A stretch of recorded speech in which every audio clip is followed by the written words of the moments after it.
குணமளிக்கும் இயேசுவின் அன்பு பிள்ளைகளே, சகோதர சகோதரிகளே, இறைவார்த்தை சொல்கின்றது.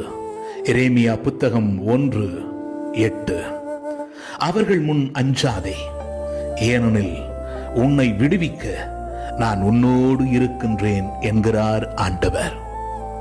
அன்புக்குரியவர்களே, நம்மை தேர்ந்தெடுத்திருப்பது ஆண்டவர், நம்மை அனுப்புவது ஆண்டவர், நம்முடன் இருப்பது ஆண்டவர்.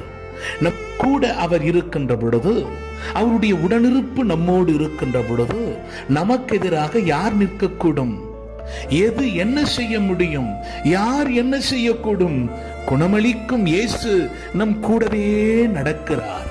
நலமளிப்பார், வளங்களால் நிரப்புவார், அற்புதங்களை காணச் செய்வார், அருமடையாளங்களால் நிரப்புவார். ஆமென்.